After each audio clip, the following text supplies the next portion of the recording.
you have the world at your feet. You're traveling around everywhere. You get to meet with the biggest people at the biggest companies. You're learning rapidly. Welcome to Hello Grow. The number one growth podcast. I'm Cortland Brady. I'm Carlos Souza. And today we have Rich Wood with us. Nice to be here, you guys. Thank you. Stoked to have you. Quick introduction. Bachelor's degree from the U of U. Then you went off to do finance at Ford and got an MBA from Michigan. I'm excited to talk about why, if it was worth it. And then after your MBA, you did M&A advisory at PwC, where you helped broker the Marvel Disney conglomerate. So thanks to you, we Disney California is amazing now. You left PwC to go take over Right Way Steel, which was doing about $4 million in revenue when you took it over 5 years ago. Yeah, actually, I joined close to 12 years ago and partnered with my dad. And so he had a small kind of steel brokerage in Riverton. And it was just him and a secretary, and they would get projects and then broker them out. So just him and I and our secretary. And so that was about 12 years ago, and then just continued to grow it since then. So when I met you, it was about 4 years ago. 4 years ago, and you were that's at about right. 4 million 4 years ago. Yes, that's right. And now you're scratching 50 million. Yeah, hopefully on track for that this year. So that's It's amazing. Kind of where we're going. So that's 12.5x. Yeah, From 5 years ago. 5 years ago. 4 years ago. Yeah. About 4 years ago. I remember sitting in a hot tub with you in Costa Rica talking about Right Way. You said, we're going to do 5 million this year. Yeah. And yeah. Now you're going to do 50. That's amazing. So we're going to talk about that. Because you've done that through acquisition, a roll-up strategy, and also organic growth. So we'll go into that. How I recently described you in another setting we were in, I want to talk a little bit about, which we've gotten to know each other really well over the last 4 years, and I'm very grateful to get to know you. I've learned a lot from you. Rich is disciplined, intentional, wicked, smart, and I think your greatest value add, on top of all of the value that you bring, is I see you as a person that I'd like to be in a foxhole with. That when the bullets are flying overhead, everyone else would be running around with their heads cut off, and you'd recognize the urgency of the situation. You'd put a plan together, and you'd rally the troops and execute the plan. And as I've seen you work through business situations, the medicine that you prescribe is almost always the perfect dose for the problem. It's never too much medicine, that some symptoms are now in place that you overcorrected, and it's never too little where the problem persists. The best advice you gave me is have a logical response to things that happen. Being emotional gives control to others and the circumstance. So breathe and let things pass. Yeah, that's great. Okay, so the question I want to start off with, I'm gonna ask you one question, and then we're gonna go through your entrepreneurial journey. That's gonna be the first third of the conversation, and then we're gonna talk about your M&A playbook, the roll-up strategy, how you've been able to almost 13x your company in the last 5 years. That's insane, especially when you're dealing with 8 figures. That's amazing. Sure. So first question. When you got into the business, so at what point over the last 10 or 12 years were you like, what in the world have I done? Like you were just in a pickle, you didn't know how to get out of it, and your whole life led up to this situation. You're like, what have I done? Do any of those come to mind that you could start off with? Yeah, definitely. I kind of grew up in steel. My family was in steel, right, in West Jordan, and worked in the shop when I was a teenager, and kind of got exposed to materials and projects and doing that in high school, right? So it's not an industry that's completely new for me. It was something that I had been around, the dinner table, having discussions with my dad, family members about interesting things that he was building or being part of different projects.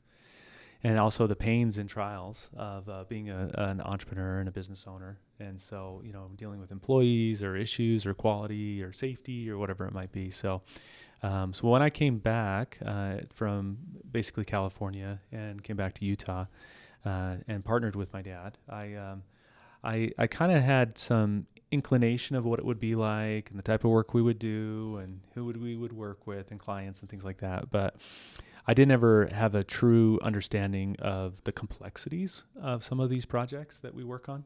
How big they can be, how gnarly construction is sometimes, and even all of the training in my MBA and being a management consultant and having good processes in place. There's just so many curveballs that you get in construction where you just have to, you can either fly off the handle or you can just, quickly figure out how to resolve them and move on, right, without it impacting you. So I think that that's the thing is you just can't, I think any entrepreneur, you can't foresee everything that's going to come at you. And so you have to come up with an approach like, okay, I know daily I'm going to get hit by something, I'm going to get punched in the face. So I can either react or I can have a plan on, okay, when I get punched in the face, what am I going to do, right?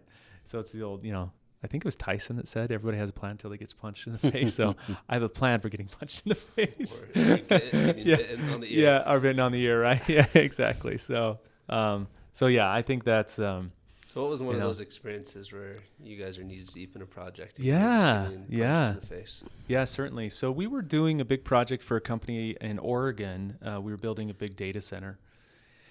And some of the engineering requirements in Oregon are different than they are here in Utah. They use some different codes and different requirements for lots. I won't get into the technical difficulties, but we were kind of designing it for Utah codes. And unfortunately, it had to be designed for the local codes there. And we got in with a really challenging engineer on the project. And he was just kicking back our submittals or, what we were trying to get approved. And he wasn't being helpful.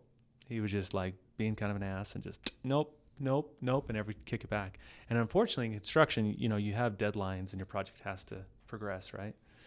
So they ended up having to get temporary products in there, and they ended up having to get a third party in there, and we just couldn't satisfy them. And so that cost me more than a Harvard education. It was about $200,000 that we lost on that one. A lot of expense just from that one project. Not really understanding Oregon construction principles, right? So that was a quick understanding. Once you go through something like that, you don't do that again. Which is tough, right? Unfortunately, in construction, there can be some expensive mistakes. So you don't take projects outside of Utah anymore, or you just approach differently? We just approach them differently. We kind of have a better understanding of getting all of the information up front, the specs, the requirements, what's needed before we, kind of dive into, the schedule and things like that, right? So have a better understanding of that. But, sometimes you can't be trained, right? I have an MBA. I worked for a Big Four. I had worked for Ford Motor Company, multinational company. I thought I had all the business experience. And then that was year 2. I just got kicked right in the face, and I thought I was badass. I can do business, no problem, right? I got this, and then just bam, so you quickly are humbled, right? So. Tell us a little bit about a day in the life as a PwC consultant. Yeah. So PwC is a Big Four, multinational company, 200,000 employees, I think. Probably one of the premier audit, finance, and consulting companies. There's McKinsey, Bain, BCG, but they don't have tax and audit, right? So being part of a Big Four, you get a little bit of everything, so which is nice. You can use some of your accounting skills, M&A skills, those type of things. PwC is a great culture. They have offices in all the big cities. They have all the big clients, Fortune 500 around the world. And the sky's your limit on what you want to do, right? If you want to work 120 hours and travel the world and be dedicated like nobody's business and learn and be part of amazing teams, you can. And if you don't, then you'll probably, kind of flame out pretty quickly, right? So a lot of people only work there a couple of years and then it's just too much. But it's an amazing learning ground and amazing place to be. Very, very smart people, extremely smart people, some of the best in the world. They pull from some of the best places in the world, best universities and other consulting firms. And PwC was growing as well. They were acquiring other consulting firms when I was there. So we did 2 or 3 of those, but loved it. But it's hard on the family. So unfortunately lost my wife at that time. We got a divorce because I was traveling all the time. And And so we didn't have any children, but she just couldn't handle it, and I couldn't handle it. And I was on a partner track, right? I was going to be a partner, and I was in Amsterdam, and then I was in New York, and then I was in South America, and then I was over here for some of these M&A deals, global M&A deals, because you're doing due diligence on facilities and teams all over the world, and it's super exciting. And the clients love you because you're there every day, or you're on a plane, but you lose track of your life. And what matters most to me now is my family, and kind of slowing down, and so, but it's a great training ground. And I think it's improved a little bit better now because they have Zoom and all these, Teams meetings and things like that. So you don't have to travel as much. But then that was the requirement. So, I'd get a call Sunday afternoon. Hey, you need to be at the office, and then you got to jump on a plane. I'd get home Friday night, and then I basically have Saturday to kind of rebound, and then back at it Sunday. So, that's kind of the life of a management consultant, and it can be exciting, because you never know where you're going to go, what project you're going to be on, what team you're going to be on. You're going to meet new partners and new clients, and even though you're industry specific, but you don't really necessarily know where they're going to staff you, and as you work your way up to partner, then you have a little bit more consistency with your clients and things like that. But if you're working with a Fortune 100 client, I did technology, so like Adobe and HP and some of these bigger multinational companies, those were my clients, and so I was on those teams. So, are you allowed to talk about like some of the most exciting project that you worked on? Yeah. No, thanks. So PwC has kind of two different teams, right? You have your due diligence teams, where someone is on the block, right? There's a company for sale, or there's someone has a pile of money and they want to go acquire, right? So both sides of the equation, either the buy side or the sell side.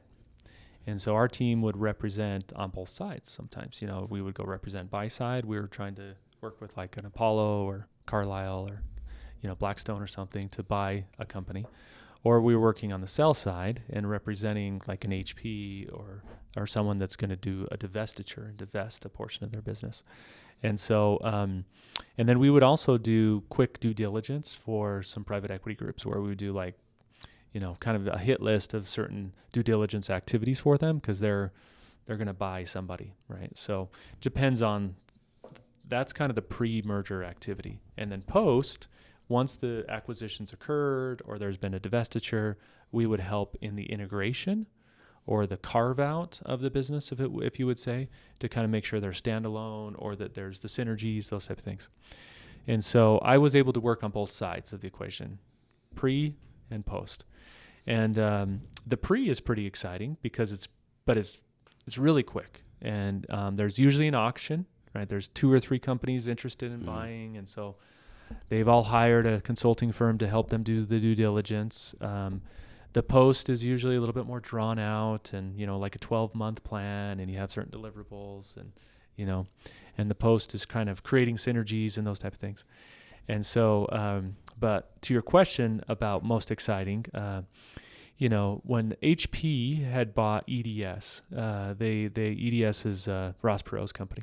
They were in Dallas, and I was part of a post-merger integration. So HP had bought EDS, and basically we had, 70 countries that we were integrating data centers and software, thousands and thousands and thousands of applications that we were moonlighting, and we were bringing in, closing down data centers, and we were consolidating operations, and tens of thousands of employees we were shifting. So it was a massive operation. So I think at that time I was over 10,000 employees. That's how many people were kind of part of my group that I was helping kind of integrate. So, but that's just a drop in the bucket. They had 300,000 employees, right? So it was a pretty big integration. Were you traveling across those 7 countries? And I couldn't hit them all, but I tried to go to many locations as I could, and then I was kind of part of the central command post. So I was traveling between New York and Dallas and California, and then a couple of other locations as much as possible. So, but that was exciting. I think it was a $30 billion transaction. Wow. So pretty big deal. And we had a team of 12 from PwC that was helping HP. Yeah. So Okay, so walk me through this. So you have the world at your feet. You're traveling around everywhere. You get to meet with the biggest people at the biggest companies. You're learning rapidly, and you decide to come back to Yeah. little small West Salt Lake I know. Yeah. and take over a steel company. Yeah. Yeah. Like, go through that decision-making process with us. Help us understand it. Yeah. Yeah. No. Well, it's really about priorities and what you want out of your life. Where you want to go ultimately, what you're trying to achieve, and no doubt, had I stayed with PwC, I could have been a partner and worked in any of the big cities and helped, on any of the great deals and be a part of that. And knew the lifestyle, worked with the partners, great people, amazing people. You work with attorneys and accounting partners, and then you work with the executives within the business that you're helping, or the partners within the private equity groups. And so phenomenal experience. But there was just a point where I think two things happened. One was the relationship that I was in, my wife and I, we were, it was kind of eroding, right, because of the travel and just some other things. And so she and I were kind of splitting. And then I just kind of reevaluated, like, hey, do I want to have children? Do I want to play golf on a Tuesday afternoon? Do I want to join a softball team, or do I want to, do some things in the community, those type of things? Or do I want to just be this world traveler and, be part of big deals? And I grew up in a, kind of a smaller entrepreneurial home where there was opportunities to, go to ball games, and my dad would come at 3:00 and see us, and my mom would take us to the library and things like that. Right. So, and I grew up in a bigger family, right? There's 7 of us in our family. And so I just decided, when I was about, it was like 30. So, that I'm like, you know what, I could pivot here or stay in this lifestyle. And I just decided to pivot and just said, okay, what are some industries that I like? Where's a business that I like? And then my dad was always my best friend, in life. And he was just kind of chugging along doing his thing. And I said, well, I like entrepreneurship, and I'd like to just, so I didn't even apply. I did a small stint for AIG and HP after PwC for like a year. I took over a couple of positions, but then from there I jumped back to Salt Lake and came back here. So it was good. It was a good transition point for me. And man, I never looked back. It was great, so. What do you think is the difference? So you see your dad start this company, and then you came into it after it already had a little bit of product market fit. There was some entity there. Yeah. What's the entrepreneur business fit that you think is important that sometimes entrepreneurs or business owners get wrong? So what's the difference between starting a company, coming into an established business, and what's the archetype of the entrepreneur that does better with one or the other? Yeah.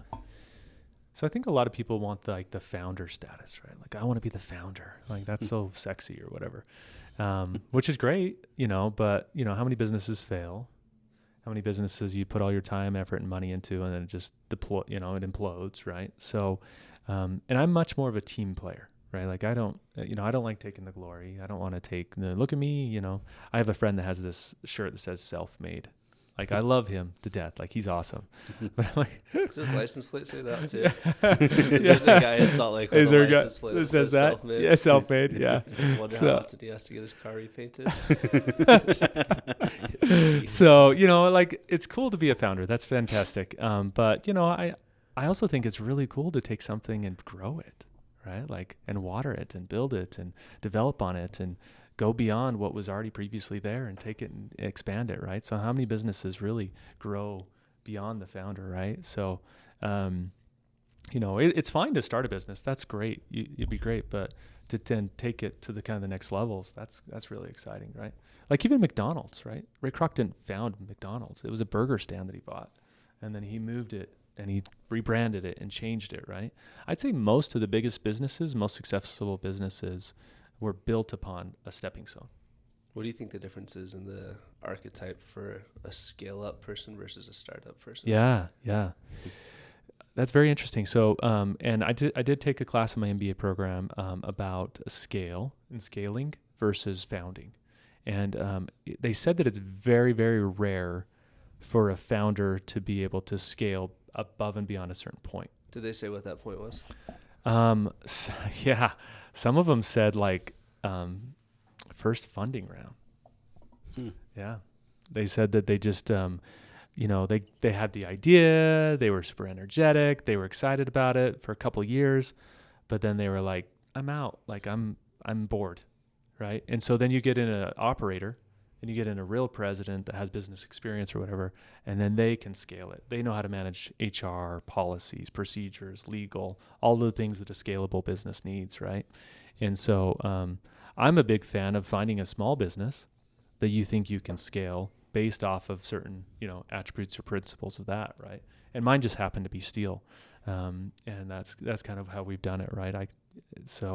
But there are the Michael Dells and the Zuckerbergs, and you hear about some of these guys that can kind of go the distance, right, till they go public, but I think they're far and few between, right? Even some of these that IPO and stuff, they're only there for like 5 or 6 years and then they bounce. Mm-hmm. They're not sticking around being the president for 20 years and this is my baby still, they're out. I think one of the things that a startup founder has is, well, at least one of them is just ignorance.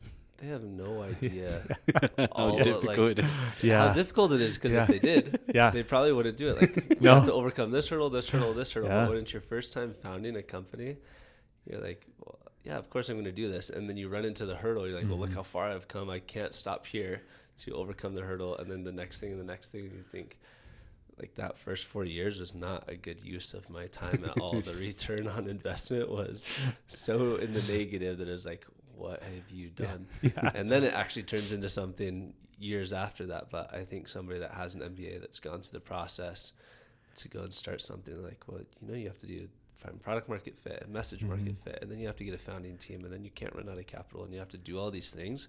Having that knowledge, I think, deters some people that have gone the education corporate route from starting, but makes them the prime candidate to go and scale something. Yeah. Because the person that hasn't done all the work to get the knowledge, every new month is their biggest month ever in their life, and so they don't know what it's supposed to look like next compared to someone that's done consulting. Yeah. Go ahead. No, I recently watched a podcast with the CEO of NVIDIA. They're on the spotlight right now, and the interviewer asked, knowing what you know now, what would you have done differently 20, 30 years ago? And then he just stopped for a second. I wouldn't have done it. It was way, way, way harder than I thought. Sure. So knowing what I know today, I just would not have even started it. Yeah. So that ignorance is probably a blessing. Yeah. And it helps them push through to prove certain things and to continue to prove, right? Yeah. I'd love to hear from you, Richard. What are that founder, started the company, and then what are some red flags that so the listeners of the podcast, these are mostly entrepreneurs and sales leaders, right? Sure. What are some red flags or signs that it's time to give the reins to somebody else? Yeah. Well, here's the thing, right? Like, I think if you are not in a position to give the living, breathing organism what it needs, then you probably need to leave, right? Like, you need to get someone else in there, right, that will grow this tree, right? Like, it's amazing, and some people choke it out, right? They don't want it to grow anymore. They put it in a box and they're like, this is all you can get, right? Or I don't want to work anymore, or I don't want to grow this anymore, and I think it's a disservice to the employees, to the company, to the community, to where it was started, right? Because they burn out, or they get tired of running it, or they don't want to put in the people, or don't invest anymore. They just want to choke it out, take the money, take the proceeds from the business. So I kind of feel like a stewardship over the business. Like, it's my turn, but then someone else will have a turn, right? And they can run it the next, take it from 100 to 200 or something. So, but I have that long-term mentality about the business, and it's not, I'll have my turn at the wheel, right? But then someone else needs to have it. So, I don't think there's any thing bad about saying, hey, I'm done, I'm tapping out, right? Like, but at the same time, I think that it's, if you don't have that long-term growth mentality and you just kind of stifle growth because you don't want to do it, I think that's a disservice to your team members. I love that. From your experience, so you 4 or 5 years ago the business was generating 4 million in revenue, and Sure. today's 40. What are the main differences for you as a leader? You know, as the business grows, right, you have to implement layers of leadership, right? You got to get managers and directors and supervisors and policies and principles and procedures, right? And so, you know, before you could just go in the office and wear shorts on Friday and play ping pong, right? But then all of a sudden you have clients coming through, and now you have, you know, a lot of different people, and you don't even know some of the people, right? And you want to get to know them, but you know, you're just so busy yourself. So, and so it's very, very important to make sure that, you know, everyone is treated well. So you have to get that leadership in place to be able to manage the different departments, and, you know, they can kind of help their people and be friends with them and encourage them and support them and train them. You just can't, you can't do it all, right? Like, I think I have about 150 projects going on right now. And, you know, I don't even know some of them what they are, right? Like I'm really grateful for them, and they're really awesome, and our team's doing a great job running them. And, but at the same time, that gives them those opportunities to grow and scale and make more income and achieve their dreams as well. So, you have to put the leadership in place. Otherwise, you're going to choke out your existing people. You're going to make somebody work 100 hours where you should have 2 people working 45 hours. And you don't put a layer of leadership in place, then they're coming to you for everything when you should have like a manager for them to go to, right? So right now I have 3 direct reports in a 100-person company. So those are the only people I really talk to on a daily basis. So Rich, walk me through your growth strategy. And it's interesting because you're the second person that we have on here talking about a roll-up growth, M&A acquisition. The other one was Bain or McKinsey. I think it's McKinsey consultant who did M&A. Okay. Yeah. And now he's doing a DSO, a dental roll-up. Dental roll-up. Awesome. Yeah. Yeah. And so I'm curious, we only have 2 data points, right? You and Cole. Do you need to have an M&A, MBA background to effectively go and do some sort of roll-up strategy, or need somebody on your team with that background to be effective and profitable? Great question. Yeah. Okay, so I'm going to give you 3 parts to this answer. All right. So one is I'll address what type of education is helpful, right? Obviously, it's helpful, right? But it's just kind of library books, right? You could get them today and read them. But so the first part is when you look at a market or a roll-up, right? I don't care if it's veterinarian centers or anesthesiologists or restaurants or you name it, right? Like, you're looking for locations that are they don't want to grow, right? They don't want to expand. They just have a single operator, single location, maybe a couple locations, and they're just kind of that's they've reached their peak, their ceiling, right? And they're happy to be part of something bigger, or maybe take a step back, maybe be a vice president or a director over something, whatever they like doing. And so you're kind of looking for those opportunities, right? Like, there's a restaurant you really love going to, or somewhere where you really enjoy going, and you're like, man, this place would be awesome if it was also based in Park City or Salt Lake, or why does it only have one location? You know, it's because the owner doesn't want it to grow, right? Or they don't know how to grow it. And so that's, you know, the kind of a first sign of identification of what a roll-up is. And the second part is kind of looking at the costs and the revenue available for that type of business. Is it reaching its potential, right? So then you kind of do your own internal analysis of how successful this business could be if it was part of a larger organization. What are the synergies? What are the savings? You know, do I have to have 1 department, or can I have 3 departments? And you have this list of this plan in your head of, by doing this roll up, you can get additional revenue growth and improve your margins as well by reducing costs, because you don't need to have 3 people doing the same job. You just have a question on that. So the revenue is obviously just going to be additive to it's going to be additive. Revenue. Yep, exactly. If the smaller company that's being acquired has some proprietary, unique thing that they're doing, have you ever seen it work that smaller company then makes the cost benefit for the larger company better? Oh yeah. Not just that you roll everything in for the smaller company into your current processes, but like the bigger company's cost structure gets better. Oh yeah. If there's some like, you know, if a business buys another business and that business has proprietary technology that they're they haven't really been able to capitalize financially on, or they haven't been able to fully scale out or utilize it properly. So the buyer, maybe has a better way to do it than the seller does, right? They're like, oh, I already have a plan for this, right? I already know where this is going to plug right in perfectly to what I need. And I'm going to grow my revenue or reduce my costs, and I'm going to improve my margins because of this technology. And so, or maybe they have more channels that are set up. Maybe they already have the sales distribution channels, or maybe they're already international and there's this small company that's just kind of getting by, right?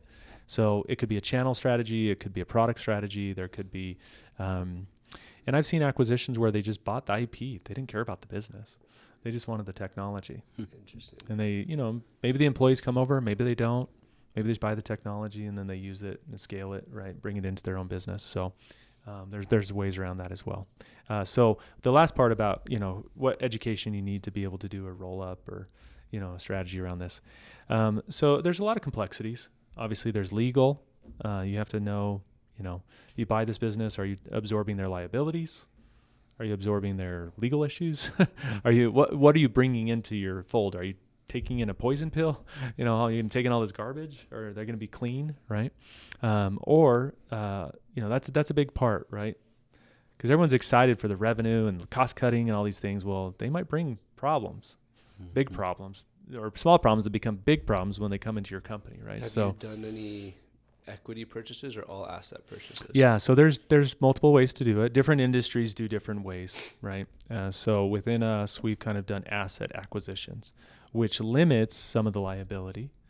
So we're getting into the weeds just a little bit, but when you purchase assets, you're able to just kind of buy their stuff, right? IP, receivables, you can buy their equipment, those type of things. And then you offer contracts to all their employees to join you as a brand new employee. They're starting day one. Here's your offer, right? You don't absorb their 40 years of experience and thousands of hours of accrued PTO. You're a new employee, right? So whatever they gave you, that's gone, right? Now it's new. Now you might give them some sign-on bonuses and try and comp them for whatever they had, but they're coming in as a new employee. So you got assets, new employees, and then the difficult thing is then you have to work with your customers around getting new contracts, right? So whatever existing contracts, now they got to get created into your name, and then you got to set up new contracts with them. But, fortunately, most of the clients that we've worked with, they're happy to come over. They could go somewhere else if they wanted to, but we were doing a good job, and the company that we bought was doing a good job for them. So they're now part of us. So it's like, yeah, cool. We'll just sign the new contract.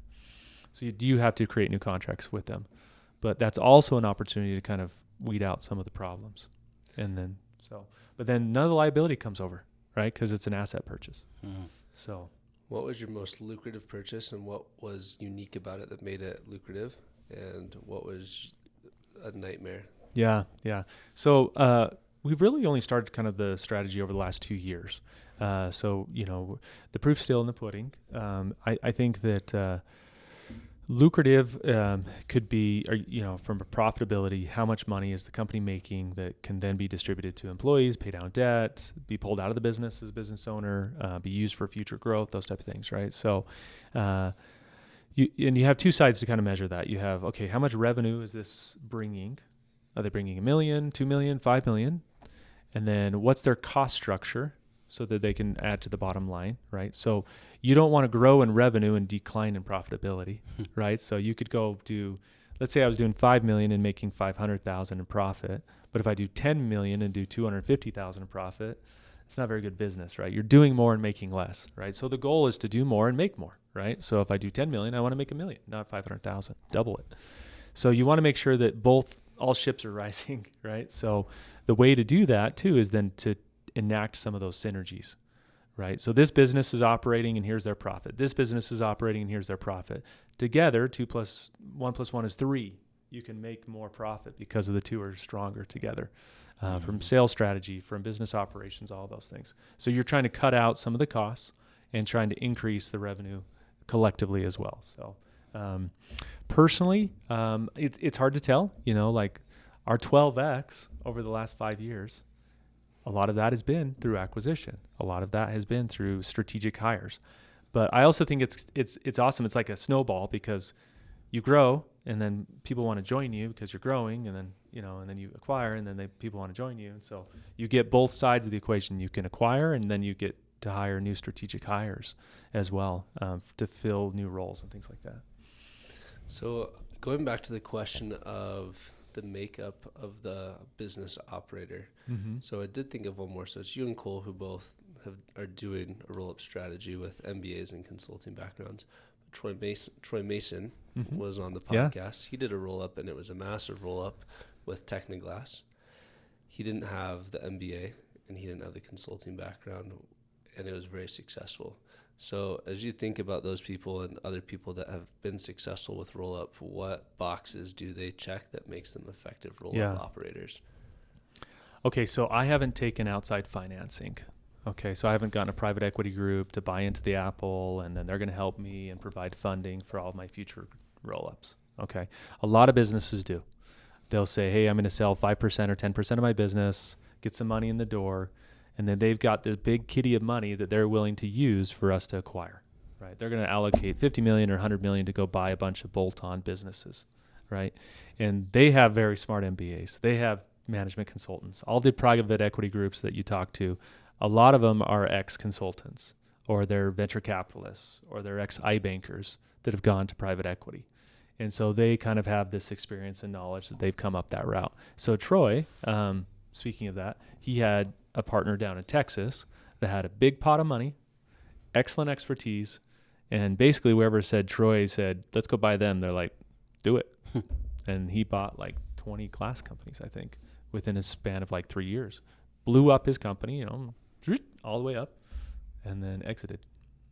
And everybody made out, So, and that's kind of the when you use a financing partner strategy, and that's very common, just so you guys are aware. I might get a financing partner at some point, but I'm not sure if I want to be the racehorse, if that makes sense. Mm-hmm. Because once you get a financing partner, they have a time frame, and they have a plan, and they want you to run fast.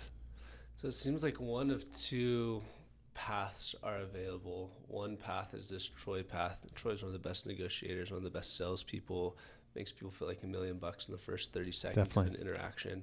So I could see him being extremely effective going and meeting with a business owner that has a million or $2 million business, saying, we'd like to acquire you, think what this could do for your family, we want you to be part of the team. He could win him over quickly. But he had a financial team, a due diligence team, the money team backing him up on that. Yeah. With you and Cole, you guys also have a lot of those same characteristic traits that Troy has, but you guys are your own financial team, your own due diligence team. And so you've probably been able to keep a lot more of the equity because you're not sharing the apple with anybody else. You are your own team. Yeah. So I'm using, from a financing perspective, right? Let's talk money, right? So how do you do this? You can't just go buy a company unless you have money, right? Like the owner doesn't want to sell. He's like, you don't got any money. What are you talking to me about? Right? Show me the money. And so you have to have a plan for the cash, right? Or the note or whatever the split's going to be, the carryover. Some owners just want to give me the cash and leave me alone. I'm out, right? Some owners are like, hey, I want to have a 3-year earn out and give me some cash. Some owners are like, yeah, I'll take a note and you don't have to bring any cash, right? So there's lots of different ways to structure the deal. And so different owners will want different things. And also you as a acquirer or the buyer may want to include that owner in the transaction or just say bye to that owner, right? If they're going to be a problem, or maybe they're looking to retire, or maybe they don't want to be there anymore. So you have to kind of see how much gas they have left in the tank and how much interest they have working with you now as part of your executive team or leadership team. And so you're kind of buying them and the business, if that makes sense. And if you don't want to buy them, you don't have to. You can just say, thank you so much. I'm going to take your business and integrate it into mine, and off we go. But the owner doesn't necessarily always have to come with the business. And so, but going back to money, so you have to have sources of capital, right, to do these deals. So it's hard. It's hard to get millions of dollars, right? Like, let's be honest. Anywhere you go, it's tough, right? You have founders on here that are scraping to try and get 50 grand or 20 grand, right? So if you're trying to buy a business for 5 million or 2 million or 3 million, how are you going to come up with that money? So private equity is a great way. They can help you, divvy it up. Banks can help you, right? But then they're going to drag you out. SBA lending. They want to see your personal guarantee of your personal assets. So there's no real secret sauce to it, but I would just say if you can get a note with the seller, that's the cheapest most of the time and the fastest, right? Because you can agree to an interest rate, they agree to it, you don't have to go through all the due diligence, blah, blah, blah. So that's great. If you can do a blend, that's kind of second best, right? Some cash up front and then the seller note, and then the hardest is kind of all cash. I'll give you my business, but it's $5 million or nothing, right? Well, I got to write a check for $5 million. So how do you have that in the coffers? Do you pull it out of working capital? Do you pull it out of your business? Does your business have $5 million that you can go buy this company? So you have to figure out ways to do it. Now, here's the kicker though. You buy the business, you got to have the money to operate that business. You have to have the working capital. Payroll's the next week. You got to have money for inventory. You got to have money for the lights, the new lease that you just purchased, right? So it's a two-part process of the money. So don't just think it's the acquisition, because then you have to have the cash in the bank. Because usually whatever cash is in the business goes with the seller. The seller just, no, I'm going to take my working capital. Thank you very much. Close my accounts, take the money in the banks, and here's my business, whatever the assets are. You don't buy the cash from the seller. So hopefully that's helpful. But if somebody already knows how to do this, they're not going to have questions about where to go. If somebody is in the Troy situation where they're the negotiator, the salesperson, the founder of the business that wants to be the racehorse, what are their team members that they need, and where do they find those team members? Yeah. Okay, so legal's important. So you have to have contracts, right? Make sure that all of your legal's in place, right? So you're going to want to get a good M&A attorney or business attorney that understands business, because you want to make sure everything's, if it's not documented and it's not there, then it's not real, right? So handshakes don't hold up, right? Look, I told you that your truck wasn't included, but it actually is included. So give me your truck, right? Like, if it's on the documents, that's what you've sold. If it's not on the documents, you haven't sold it. So that's important. The second thing is a good accountant, right? Because once you buy a business, you got to merge in all of their accounts and all of their ledger and all their transactions and things like that. So having a good CPA is very important. In-house or outsourced? It could be either. Outsourced, there's only certain CPAs. Like you can't go down to Liberty and say, hey, can you help me with this M&A transaction? You need to have a good CPA that understands tax and ramifications and different accounting principles and things like that, because there are some tax ramifications too, for both you and the seller, right? So that, you also have to have a good banker, right? Someone that's going to help you scale your business or provide an increased credit line or provide financing for the transaction. So having those good banking relationships is good and important. And then if you have a financing partner, having a good financing partner that's not a jerk and they're not going to be on you if you don't hit your metrics and things like that all the time. So that's another good partner. Insurance is important, believe it or not. So your liability, your workers' comp, they're going to be like, oh crap, you just bought another business. Now we got to insure them and all those people and all those transactions and that location. And, so. But they get to raise your premium. Yeah, but then your premium increases, right? They, you grow your business because then their premiums go up, right? So they love that. So it definitely takes a collection of multiple people and maybe even a real estate expert.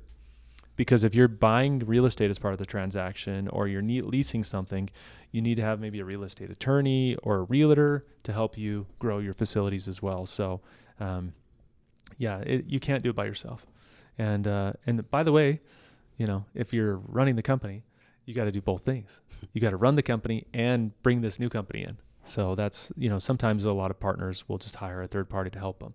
But, and then the last thing, believe it or not, you need to have someone that can psychologically help you because, like a therapist or a business coach or something, because once you get close to the finish line in the trenches, it gets down and dirty. It's tough.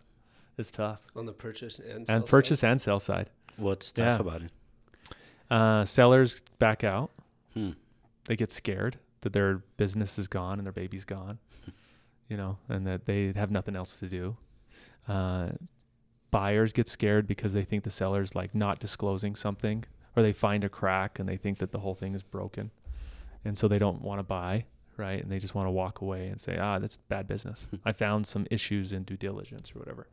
So you have to kind of figure out how to emotionally get over these things. So you'll have conversations at 10 o'clock at night, and you'll be talking on Sunday to the seller and trying to walk them off a plank. This is good. This is going to work out. I don't know.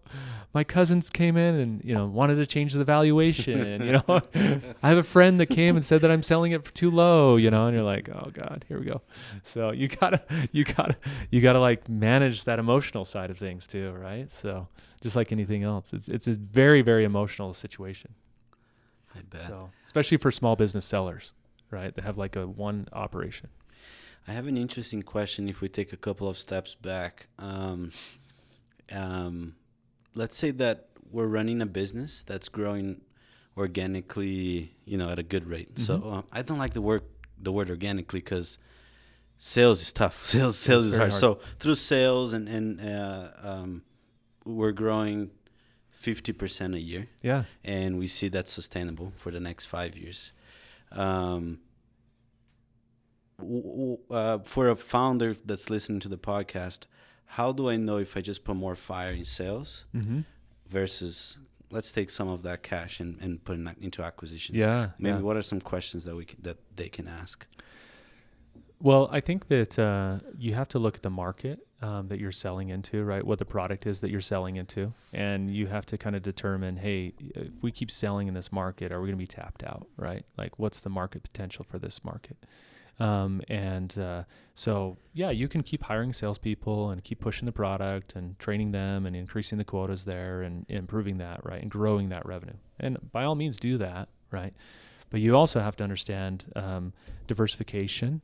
You have to understand market opportunities. Maybe your salespeople can't go get this customer. They're just too hard. Mm-hmm. Maybe they've got deep relationships with your competitor. Maybe there's something that, no matter who's selling it, they just can't get it, right? There's those situations. So you go buy your competitor that has them. And then now you have those relationships. Now you have that legacy of that other business. Now you have those capabilities. Now you have those markets. Now you may have to pay for it, right? But then you look down the line and you can forecast your revenue and say, well, if I go down the sales route growing at 50%, or I can really juice it and I can go buy a company and then it'll be 5x, within a year. You have to look at those, right? And there's something magical too about an acquisition that just kind of like raises all ships. Everyone's excited. Like it's just the acquiring company, the selling company, everyone's kind of anxious, like what's happening, both sides of the equation.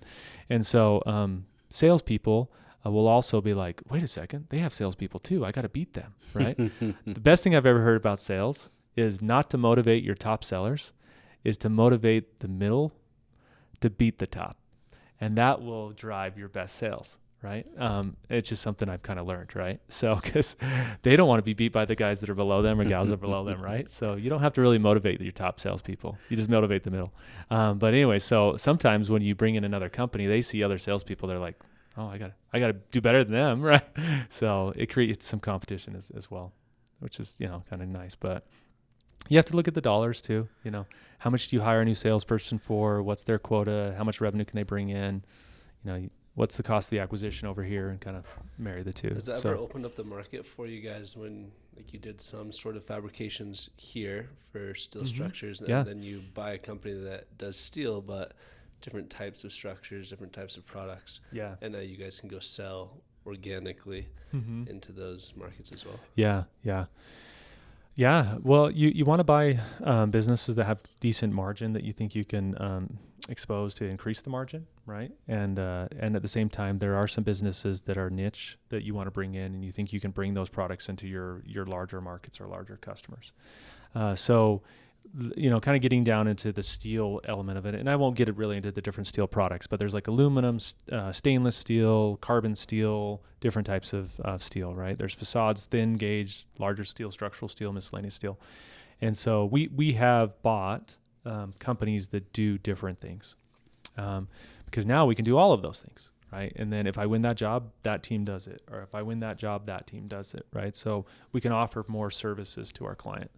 And so, you can buy a company that has a differentiating service. In fact, I'm a big proponent of buying companies that are not the same, but actually different, right? Tangential, though. Yes, tangential. Maybe doing the same thing, but working in different markets, different clients. Because now you pick up their clients. Now you pick up their people and their strategies and their processes and people, right? And you have yours, and so it just adds to the synergies of what you can accomplish. Don't just look at the numbers. The numbers they're just like a piece of the acquisition, because you got to look at the relationships, the client, the capabilities, the capacities, all of the different business aspects, what their marketing is, what your marketing is. Maybe theirs is better. I've been part of acquisitions previously where the company that had acquired another business, let's say $100 million business bought a $10 million business. Well, the CEO of the $10 million business was so awesome, he replaced the $100 million business CEO. Like, it was like complete reverse, right? Like all the executive team came from the small team, which was awesome. So, if you're going to get good people, and, that's also a good way. The other part about the acquisition, which is awesome, is if you have a hard time hiring good people for whatever reason, like they're loyal to the company, or they just, they've been there for 20 years and they don't want to move. Well, let's buy the business. Now they're moving under your company. You got them, right? So, so sometimes you don't have to like recruit them. You just go buy the business, right? So that I've seen that happen as well. Where they couldn't go get an executive, so they just bought the business that had the executive. I love it. Carlos, I just have one more question. Any questions that you have before we wrap? I have one more question, but it's more on the personal side. Is yours still about M&A? Nope. All right. Getting close to the end, Richard. What is the best advice you've ever received? That's a great question. Great question. I'll say two.